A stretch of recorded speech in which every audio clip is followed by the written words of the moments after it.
Hello everyone, अस्सलाम वालेकुम। Welcome back to my channel and welcome back to new video. कैसे हैं आप सब? I hope you all are doing well. मैं भी अल्लाह का शुक्र है बिल्कुल ठीक ठाक हूँ और काफ़ी बिज़ी भी। आज का जो व्लॉग है वो मैं शेयर कर रही थी हमारे जो लास्ट फ्यू डेज़ से कुछ बेल्जियम में। बस आपको पता है जब घर मूव करना हो तो कितना डिफ़िकल्ट हो जाता है और फिर सारा अपने सॉर्ट आउट करना होता है। तो बस मैं और हस्बैंड बस हम उसी में लगे हुए थे। हस्बैंड बाहर के काफ़ी काम थे, मैं घर के काफ़ी काम थे जो कर रही। बस हमारे पास डेज़ कम थे। हमने फ्राइडे को ट्रैवल करना था और बस 2-3 डेज़ में हमने पूरा घर क्लियर करना था। और हमने कुछ सामान जो था वो कार्गो करवाना था, वो मैंने सेपरेट करके रख लिया था और कुछ जो था वो हमने साथ लेके जाना था। किचन की भी साथ साथ क्लीनिंग सारी जारी थी और जैसे जैसे फर्नीचर क्लियर हो रहा था वैसे वैसे फिर हम वो रूम क्लियर कर रहे थे। अब जैसे ये इस रूम का बेड हमने निकाल दिया था, तो बस मैंने बच्चों को कहा ये रूम क्लीन करते हैं और इसके बाद फिर यहाँ पे वही सामान रखते हैं जो हमने साथ लेके जाना है। ऐसे फिर आसानी होती है ना, जहन कुछ थोड़ा सा रिलैक्स फील करता है एक तरफ से। क्योंकि बेल्जियम में आए हुए भी हमें 1.5 ईयर हुआ था, तो हमें यहाँ से मूव करना है और ये काफ़ी अनएक्सपेक्टेड था। हम लोग इतना एक्सपेक्ट नहीं कर रहे थे कि हम लोगों को ये घर इतनी जल्दी छोड़ के जाना पड़ेगा। बस हस्बैंड की जॉब के अकॉर्डिंग सारी प्लानिंग होती है और फिर उसी के हिसाब से मैनेज करना पड़ता है। ये सारे बर्तन थे जो ज़ाहिर बात है ये मैं साथ नहीं लेके जा सकती थी। इनका मैंने सोचा एक लास्ट राउंड लगा देती हूँ और फिर ये जब ड्राई हो जाएंगे तो मैं आराम से इनको यहाँ कैबिनेट में सेट कर दूँगी। फ्रिज की भी क्लीनिंग मैंने कर दी थी, माइक्रोवेव भी क्लीन कर दिया था और फ्रिज में से भी सारे ग्रोसरी मतलब क्लियर कर दी थी ना फ्रिज भी। और सामान भी पता था अब लास्ट वीक है तो उसी के हिसाब से बस थोड़ा थोड़ा मैं ज़रूरत का ही लेके आ रही थी। और ये जो सामान था ये बस हमने हमारे कुछ कपड़े थे जो पहनने वाले थे और बच्चों के बैग रेडी मैं कर रही थी, एक साइड पे रखा हुआ था।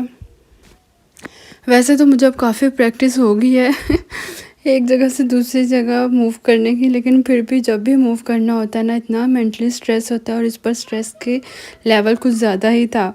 और फिर सबसे बढ़कर फिर आपको सारी मैनेज करना, आप क्या सामान लेना है, क्या हमने डिस्कार्ड करना है, क्या हम साथ लेके जा सकते हैं और क्या हमें वहाँ पे अवेलेबल होगा, तो वो सब देखना ना बहुत ही हेक्टिक हो जाता है। लास्ट डेज में तो मेरी बिल्कुल ऐसे सेंसेस लग रहा था काम ही नहीं कर रही, इतना टफ़ हो गया था। तो बस फिर ये था कि जैसे जैसे हो रहा था वैसे वैसे थोड़ा सुकून भी हो रहा था कि चलो अब ये काम हो गया, ये काम हो गया। और बस फिर ये कैबिनेट थी, ये खोलनी थी, ये हस्बैंड ने आके खोलनी थी। कुछ सामान जो हमारा था वो कुछ सेल हो गया था, कुछ नहीं सेल हुआ था, तो वो फिर इसी तरह छोड़ के जाना पड़ना था, इधर बाहर रख के देना था। और फिर ना वो ज़ाहिर बात है घर भी क्लियर करना था। ये यहाँ पे जब हम मूव हुए थे तो ये बिल्कुल अनफर्निश्ड घर था और सारा हमने खुद फर्निश किया था, तो इसीलिए ना ऐसा जितना टाइम भी नहीं हुआ था। और जब आपने खुद सारा फर्निश्ड किया हो तो वो काफ़ी प्रॉब्लम भी होती है हर चीज़ करने की। ये एंड पे बस मेरी फाइनल क्लीनिंग थी, थोड़ी सी रहती थी, जैसे जैसे बस क्लियर हो रहा था। और ये नेक्स्ट मॉर्निंग का ही क्लिप है। बच्चों को बस मैंने ब्रेकफास्ट लाइट सा करवा दिया था, वो बर्तन भी वॉश करके रख दिए और हस्बैंड ने यहाँ पे बस टैक्सी कॉल की हुई थी और बस अभी हम लोग जाने वाले थे ना, तो मैं सोचा लास्ट क्लिप इस घर के ले लें। माशाल्लाह इस घर में बहुत अच्छा हमारा टाइम गुजरा था, बहुत ही ये प्यारा और अच्छा घर था। यहाँ पे बच्चों की कोई साउंड की प्रॉब्लम नहीं थी, बच्चे शोर करें अंदर। ग्राउंड फ्लोर था और काफ़ी अच्छा था इस घर का बाहर से व्यू भी, और काफ़ी अच्छा माशाल्लाह हमारा इस घर में टाइम गुजरा है ना। आसपास यहाँ के नेबर्स भी अच्छे थे, फ्रेंडली थे और ना ऐसे अच्छे थे सारे नेबर्स आसपास के ना जितने भी लोग थे। तो बस जब आपने एक जगह को गुड बाय कहना हो, वहाँ से जाना हो, तो बस फिर जब कोई और ऑप्शन ना हो तो फिर इसी तरह होता है।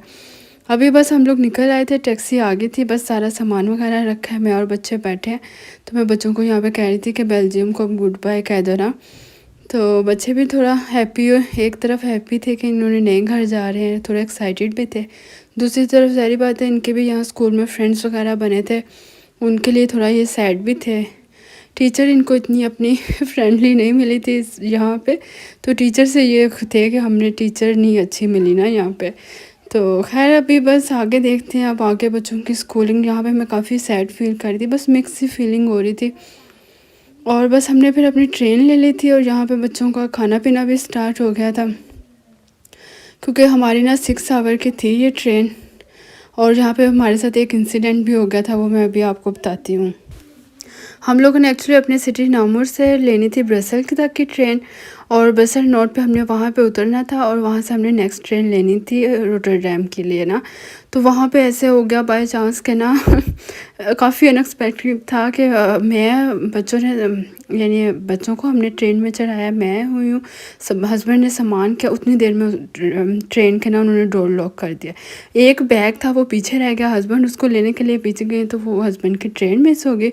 यहाँ पे काफ़ी परेशान वाली सूरत हाल बन गई थी क्योंकि टिकट्स वगैरह सब कुछ हस्बैंड के पास था और फिर वो बिल्कुल मिस हो गया ना। फिर ट्रेन नेक्स्ट चल रही थी 1 आवर के बाद, ट्रेन तो अवेलेबल होती है ना, लेकिन फिर भी अब हम लोग तो बैठ चुके थे और ट्रेन चल पड़ी और डोर लॉक हो गए तो वो उस वक्त मैं काफ़ी घबरा गई, मैं भी परेशान हो गई, बच्चों ने रोना शुरू कर दिया कि हमारे बाबा पीछे रह गए।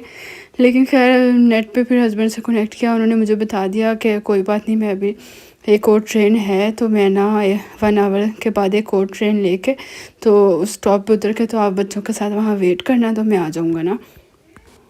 क्योंकि वैसे नॉर्मली ये लोग इतना टाइम देते हैं कि लोग ट्रेन से उतरने वाले उतर जाएं और चढ़ने वाले लोग चढ़ जाएं। बस पता नहीं उस दिन क्या हुआ था, वो ट्रेन वाले को क्या थी, उसने हालांकि देखा भी कि मेरे हस्बैंड पीछे भागते आ रहे हैं, लेकिन बस उन्होंने जब डोर लॉक कर दिए तो उन्होंने फिर डोर नहीं ओपन किया। तो वहाँ पे भी फिर मैंने तकरीबन 1 घंटा वहाँ हस्बैंड का वेट किया था स्टेशन पे बच्चों के साथ, और इतनी सर्दी थी, इतना फ्रीजिंग टेम्परेचर था।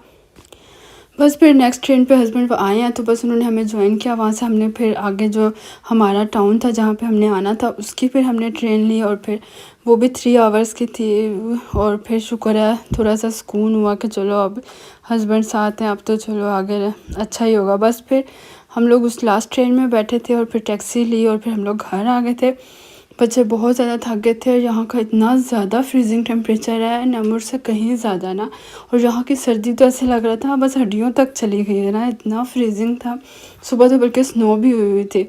तो बस आके फिर हम लोगों ने बस बैग वगैरह रखे हैं, थोड़ा फ्रेश अप हुए और फिर हस्बैंड ने कहा चलो मैं ऑर्डर कर लेता हूँ खाना, तो उन्होंने पिज़्ज़ा वगैरह ऑर्डर किया। बच्चे फिर थोड़ा खुश हुए, बच्चों को बस अब इधर खाना वगैरह खिला के और बस फिर हम सोएंगे, रेस्ट करेंगे, सफ़र की ज़रा थकावट उतारेंगे बस आज की वीडियो मेरी यहीं तक थी। आई होप कोई भी बात वीडियो में अच्छी लगी हो तो आप लोग लाइक कर दें और मुझे और मेरी फैमिली को दुआओं में याद रखें। अपनी फैमिली का ख्याल रखें।